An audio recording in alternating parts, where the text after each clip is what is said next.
What is up, y'all? Seabout here again, second time today.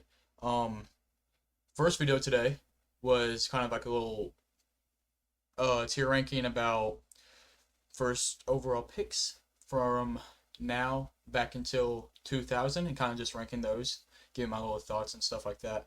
Just a little bit of fun. But this video, a little bit different. I'm giving my winners, losers, and gotta think about it.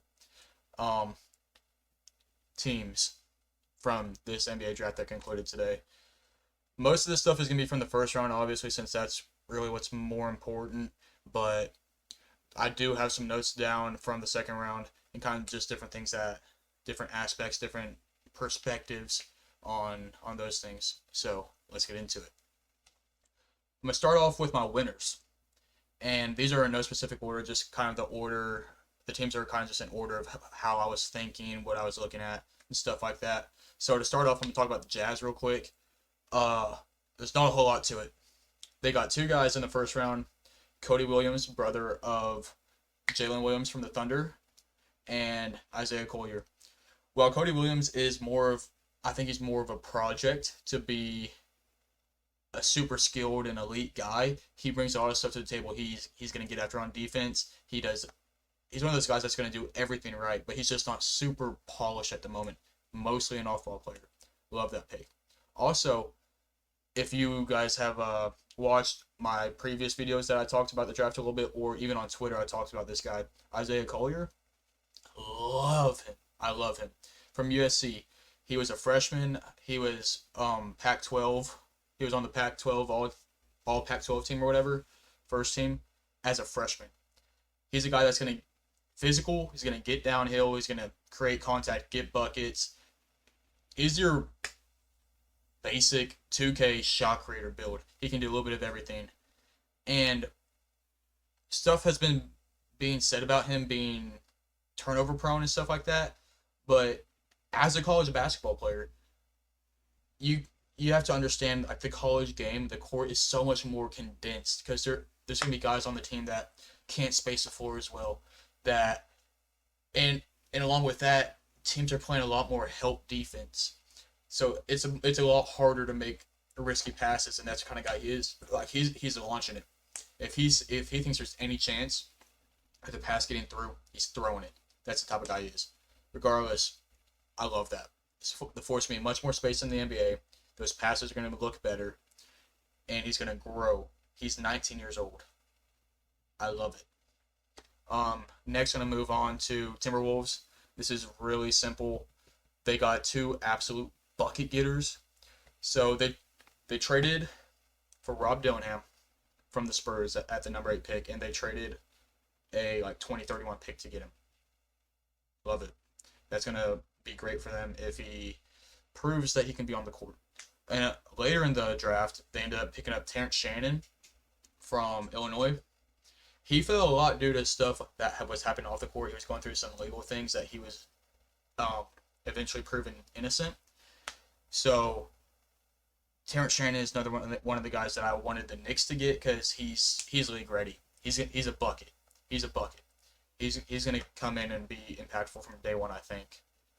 Moving on from there, I'm gonna talk about the Knicks just real quickly. I've been talking about the Knicks a lot lately. They've been doing a lot. I'm gonna try not to spend too much time on it, but a lot of people were kind of confused about their first round pick, Pacome Dadier. I think that's how you say his name, but I've been looking into it a lot, and the Knicks made a lot of moves. They traded back, so they initially had picks 24 and 25. They traded 24 to get 26, and then they traded 26 to get like 5 second-round picks from the Thunder. So, looking into it further, not just at face value, I think what they're doing is trying to just get out of the first round, make as few picks as possible so that they can have more money for Isaiah Hartenstein. Love it. Let's bring the big man back. So, big winner there, especially if they bring back Isaiah Hartenstein. If not, they just have cleared up cap space to maybe bring in another big to help out Mitchell Robinson if they end up keeping him. From there, we have. Hold on 1 second. Oh, also the Knicks also drafted Tyler Kolek in the second round, who is he's a point guard, very good point guard from crap, I forget where he's from. Regardless, great playmaker, great shooter with good size. I love it for the Knicks. He's gonna be ready to play. I don't know if he's gonna play because the Knicks have great depth, but he is ready to play. Next, talking about the Lakers real quick.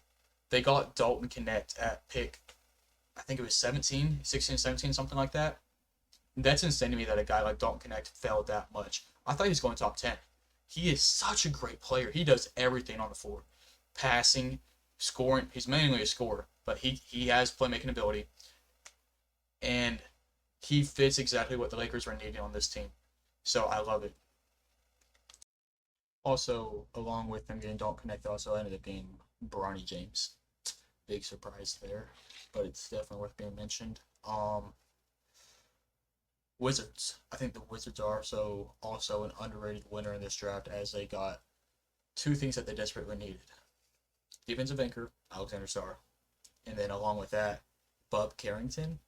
Bro, the dude's a bucket. Dude's a bucket. And he got drip. The loose long sleeve shirt underneath his jersey is beautiful. I love it. That boy got that Hooper. And also, more of an obvious one, but can't not say the Rockets. As they got Reed Shepard, who over a 50% three-point shooter as a freshman in college, which is very impressive. And then also what they ended up doing today is they traded the number 44 pick for AJ Griffin. If you don't know who AJ Griffin is, he's from the Hawks and he is an absolute sharpshooter. Like he's launching that thing and it's going in. Great young shooter to fit their timeline of their team. Now, moving on to losers. Number one, I don't think a lot of people are saying this. This is my personal opinion. The Atlanta Hawks. They were forced into taking somebody in this draft that wasn't the best player.